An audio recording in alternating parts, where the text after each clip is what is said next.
What's good, YouTube? It's your boy Cass here, and that's Valente. What's good, Brody?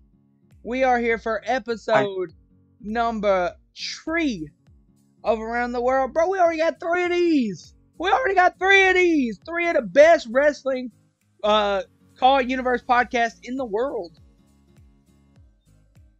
Probably not high bar because there's not very many of them. There's not very many. No. But hey. I was always told a low bar just means you can step over it. And I was always told it's got to start somewhere. Hey, you got to start somewhere. And we are going to start this episode by saying, if you enjoy the Around the World podcast, leave a like. If you really like it, subscribe. But above all else, if you would like to see the Around the World podcast on other socials, such as your Apple Podcast and your Spotify podcast, let us know in the comments below, and young Valente will taught me how to do that, because I have no fucking clue on how to do that. Okay. So, we're going to talk about Raw. We're going to talk about the Queen, Rhea Ripley, for Grayson, having to relinquish the World Women's Championship. We're going to talk about the introduction of the new World Heavyweight Tag Team Championships by Tommaso Ciampa. We're going to talk about we sat down, me and you, and watched the triple threat match from Unbreakable 2005. We're going to talk about that for a little bit. And then we're going to get the hell out of here. So, first of all, what did you think of Raw? Did you like it? I actually thought the episode was really good. Yeah, you know, I enjoyed it. I don't like the idea of... I've seen a lot of stuff on Twitter about the double standard that's held between men's and women's champions. They're like, oh, Rhea has to, what's it called, relinquish her championship, but when Roman doesn't perform for a long time, he didn't relinquish his. And then you think about it, and yeah, he did. He literally did. Back in 2020, when he had leukemia, or not 2020, I think it was, 2018-19? He relinquished the Universal Championship, right? Yeah. Literally, like, days after he got it. Yeah. And then Rhea's held it for a year, and now she won't be able to perform for months, which this is so much different because there's like 2 women's championships, not a bunch of men's championships. So another thing that I don't know if I've seen stuff wrong, but isn't her injury very like rehab based? So she could be out longer depending on how her rehab goes. Because I think that's something I saw. Is the timeline right now is 3 months, but I think that it could be worse or better depending on rehab. Because I remember I saw something on Twitter saying that shoulder thing, yeah. Yeah, that Seth had a similar thing, and he was able to get back quicker than the 3 months. So, who knows? Who knows? He's CrossFit Jesus, so maybe he was just able to say fuck everybody else. Yeah. But no, this isn't a double standard thing. I don't think so either. Men have dropped their titles before. Now, if I'm going to be 100% honest, do I think Rhea would have dropped if they would have a mid-card women's championship? Like how they're introducing in NXT? I think they would have been more of a talk. Keep it. Yeah, I think there would have been more of a talk to say, hey, we've got this championship. I really do think with them adding that mid-card title to NXT, that with Rhea being hurt, this would have been a perfect time to say, hey, Rhea's on top of her game right now. We're not going to relinquish her. She's been champion for over a year. Yeah. We're going to introduce this new championship, and until Rhea gets back, this is going to be treated as the main women's title. Because then I think... They didn't do that. No, they didn't. But I think if they were to have done that, when Rhea does get back, that title still has importance because it's been treated as the main title while she's been gone. It would have been a perfect way to introduce a mid-card women's championship. Excuse me. fantasy booking. Yeah, Good way to cast it. the whole double standard thing is kind of fucked up to think about. I Because you agree. got to consider all things. Now, if you want to keep, the title on Rhea, make a mid-card title. Yeah. They didn't do that, so now we're here, and Rhea's probably out for some months.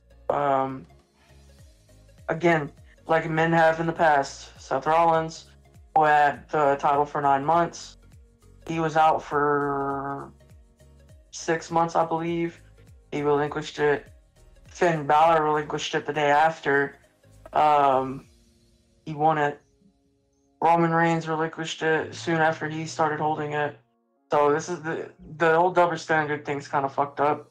I don't know. Like a dumb argument. Funny enough, Melissa, bringing that up, the Finn Balor, did you see Geek's tweet saying that what Judgment Day member had to relinquish their championship and didn't get it back when they came back and didn't even get a fair opportunity when they came back, comparing Balor and Ripley?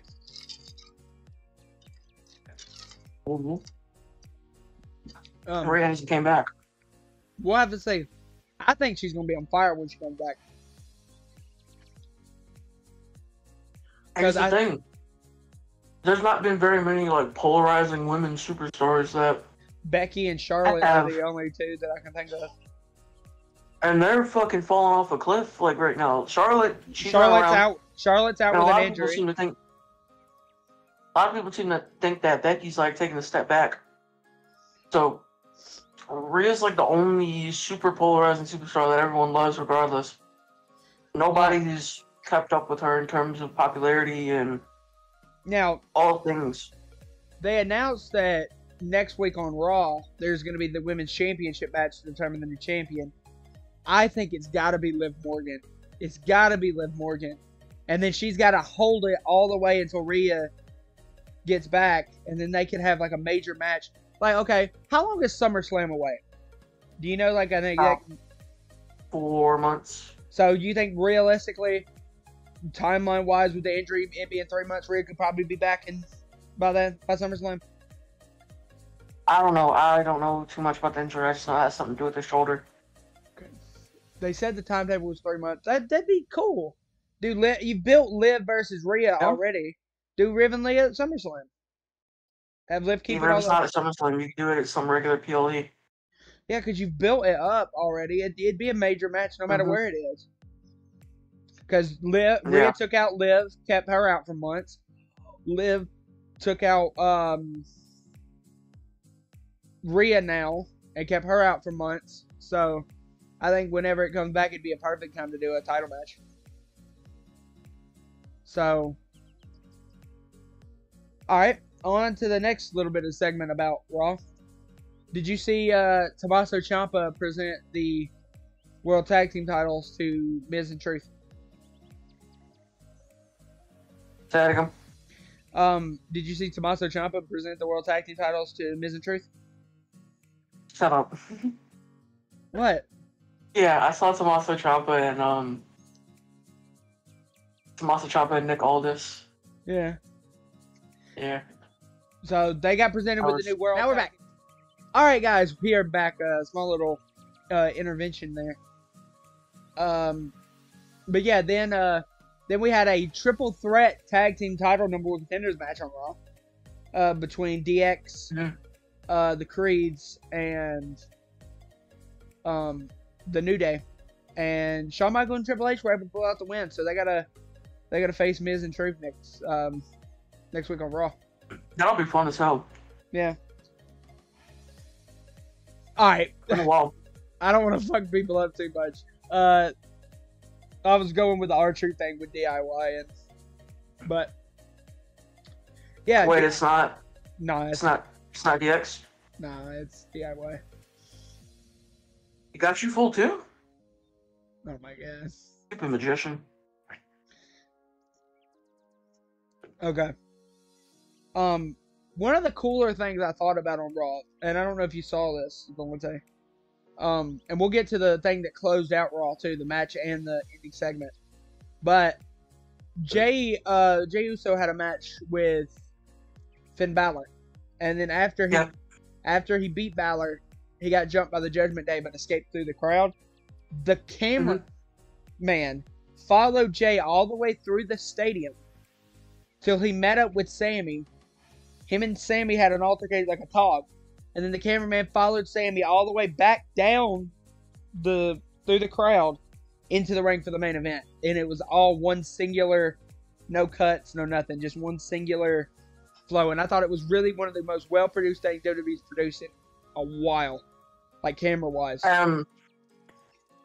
You know me. I'm like Bro's the flag. I'm a UFC guy. Bro's the flag bearer for the new era. You know me. I'm a UFC guy. So I like seeing those kind of shots like that where there's no like real cuts and entrances and stuff like that, and backstage segments.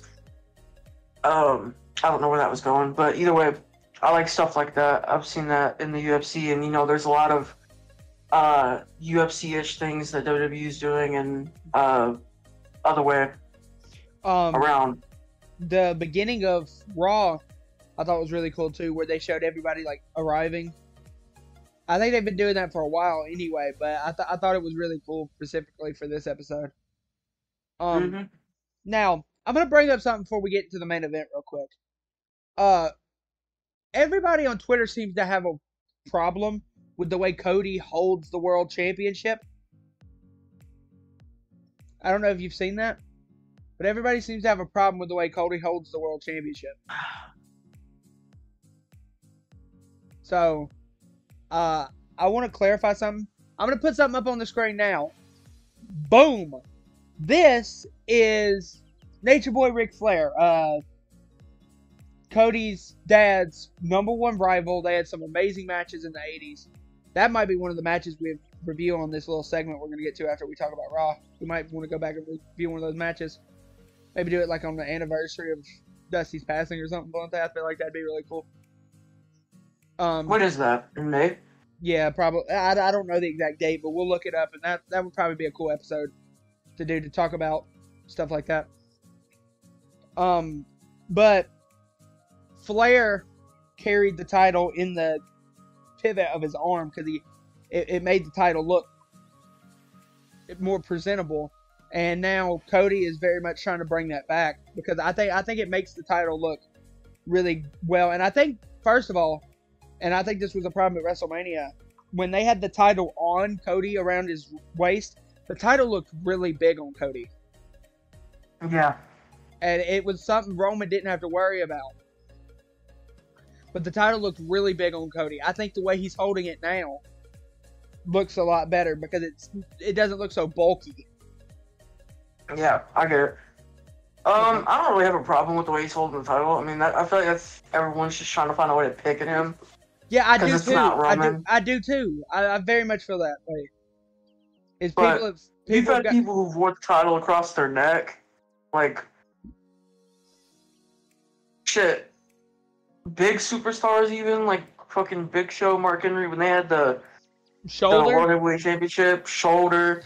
Some people fucking wear it with it on their back, and they're holding like the end of the strap on their shoulder, and the title's showing over their back.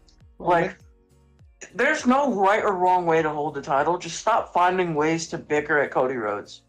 Just because he's not Roman, and I'm gonna be honest, WWE kind of dropped the ball with Cody Rhodes already. We already know, and we've mentioned this before, we already know that no one's gonna beat Cody Rhodes until at least after The Rock comes back, if that happens. Because every person that he's gonna face we know he's not gonna lose to them. Why? Because they're already building a Rock storyline. I kind of want to talk about this a little bit too before we get into the Gable-Zayn match as well. There was a report that came out, and I didn't get a chance to talk to you about this yet. I have already, and we'll talk about this right now. I think that AJ Styles is going to be who faces him in Lyon, France for the Undisputed title. Yeah. Okay. Genuinely, there was an interview that AJ did with Ringside, or either the Ringer or Ringside. It started with an R during WrestleMania weekend, and he was talking about like how he doesn't want to go out there and disappoint the fans, or he doesn't want to go out there and like do something his body really can't do, but his mind is telling him he can. So he's saying he wants that one last good match or that one last good story, and then he's done. He's going to retire. He said that. And I think this match against Cody, he's never faced Cody before ever in his career. I think this might be where they're leading towards this match in Leon being AJ's last match.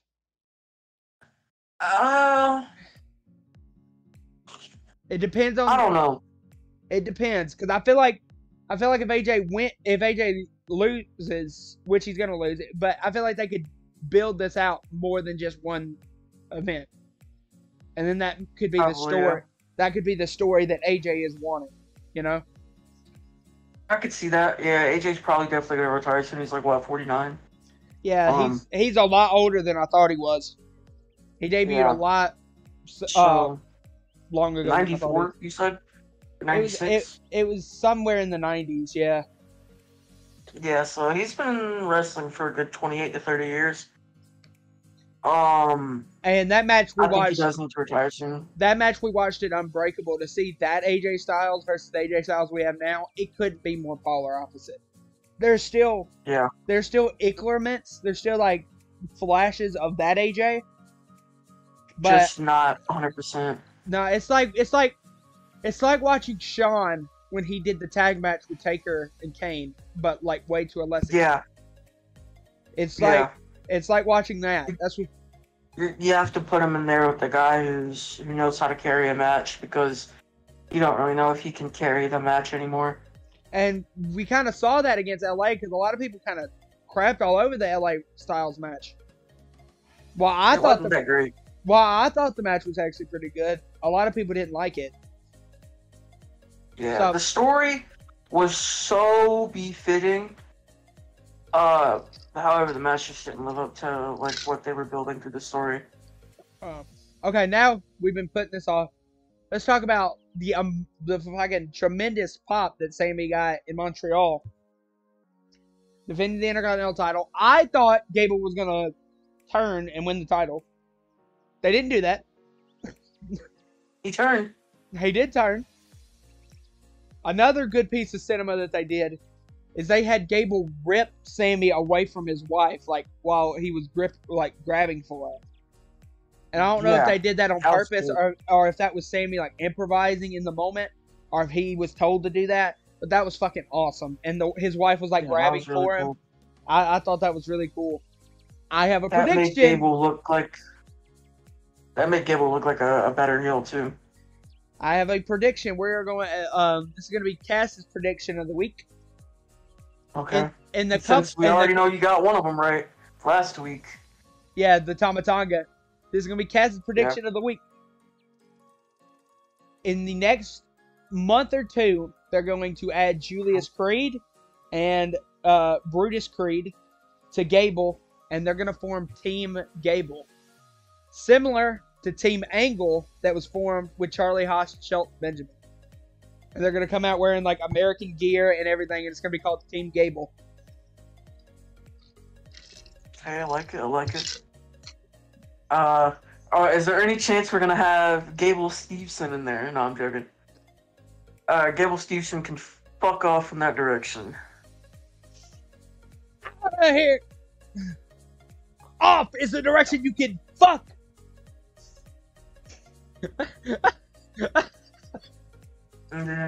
Alright. So that was our Raw. Thanks. I'm excited to see AJ Styles beat LA Knight on SmackDown. Probably gonna happen.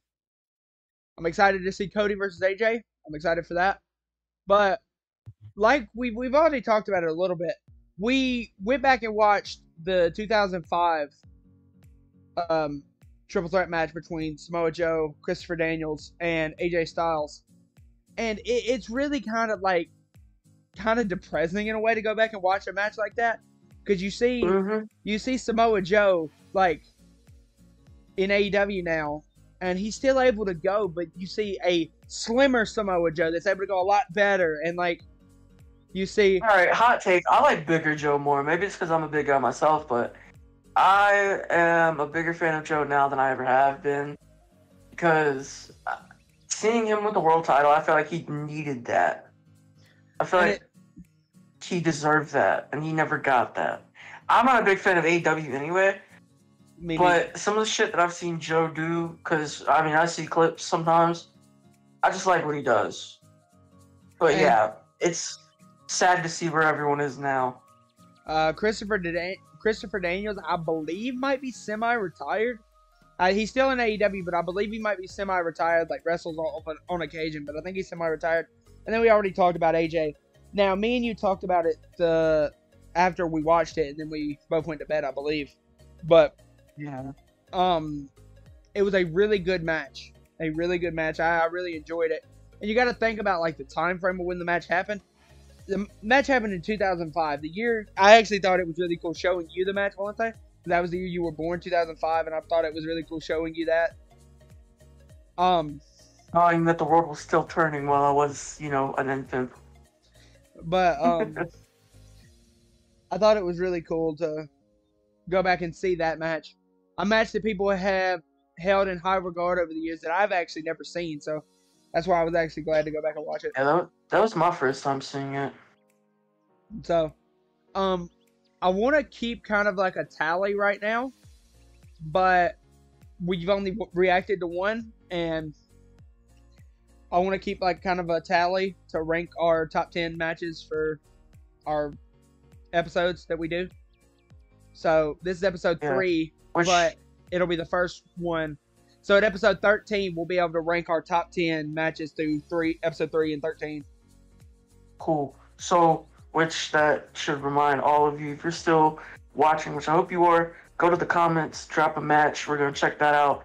And next week, we'll review it, talk about it, and then 10 weeks down the line, sometime in June, I think. I don't know.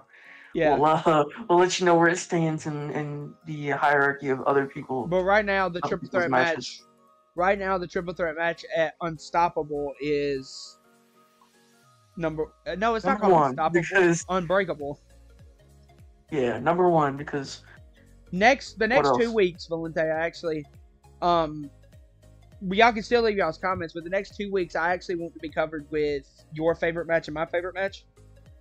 So if you could have an idea of like what your favorite match of all time is, let me know like off camera, and we'll set that up. Because mine is Christian and Orton at SummerSlam,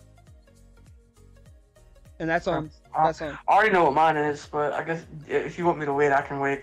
No, you can go ahead and say it. Alright, triple threat tag at WrestleMania, Edge, Christian, Hardys, and Dudley Boyz, I think it was. Oh shit, that's gonna be a good one. Yeah. Okay. For that one spot. Okay. I believe we might have talked about everything. We're at the 25-minute mark. Is there anything you would want to add about SmackDown coming up? I don't know too much that's going on, so. I want to say. Okay. All right. SmackDown, I think, is gonna be a good show. I don't know a lot that's advertised right now, but I know AJ and LA is probably gonna be the main event, so I'm gonna tune in exactly for that. I'm pretty sure Cody's gonna show up because why not? Yeah. When's the draft? Next Friday? The 26th and 29th. Yeah, so next Friday. All I know about right now is LA and AJ. I'm gonna watch it obviously because I mean it's what we do here. I want to see more of Solo and Tama Tonga. That's what I'm excited for. Yeah, I need to see something with them too. Can you do me a favor? Jimmy's actually injured. Could you do me a favor? Like, yeah, that's what I saw too. Apparently at WrestleMania he got hurt. Yeah. So, and that's why they wrote him off like that. Okay. But if you could do me a favor, quick look up. When is AEW Dynasty? I believe it might be this weekend. You would be correct. It's this Saturday? This Sunday, April 21st. All right. Then, at Charlotte's Arena in St. Louis, Missouri. All right. Then I'm going to say right now that you, Mr. Martin, is going to see Samoa Joe get his ass beat and ass stomped out by Isaiah Swerve Strickland, chat. Because top rope, catch a dive from the pressure. I apply in the ring was a fight. Swerve, new AEW World Champion. First African American AEW World Champion. No, Tony Khan's racist. Okay, no. So let me stop. Hey, they say, hey, they said about Vince for years. Hey, why ain't Tony booked a black AEW World Champion, huh? It's been what? About 5 of them? 5? How many years it been? About 5? About 5. About 5 years. Yeah, we're going on 5. Why ain't we have one yet, Tony? I don't know. Shit, that's funny. But I will say, completely just to counteract you, I'm going Joe. Alright, I'm going Swerve. We'll see who wins the prediction next week on UKW Around the World. You know what? If Swerve wins, I'll eat a spoonful of ketchup. Dub. If Joe wins, I'll eat a spoonful of ketchup. Fuck yeah. Okay. But don't forget, guys, this Friday, we have the legendary pay-per-view from Wembley Stadium, London Lockdown. So remember to check that shit out. We already seen what happened because we do commentary here. We already know what happened, but you don't. You don't. So check it out. It's a great event. Come on, bro. Y'all don't want us to be ahead of you now. Come on. So check it out. Check it out. Friday, 5 p.m. Central Standard Time for one of the 6 p.m. Eastern. 6 p.m. Eastern for one of the, in my opinion, biggest events UKW's put on. So we'll see you for London Lockdown this Friday. Bye, guys. Top rope, catch a dive from the pressure.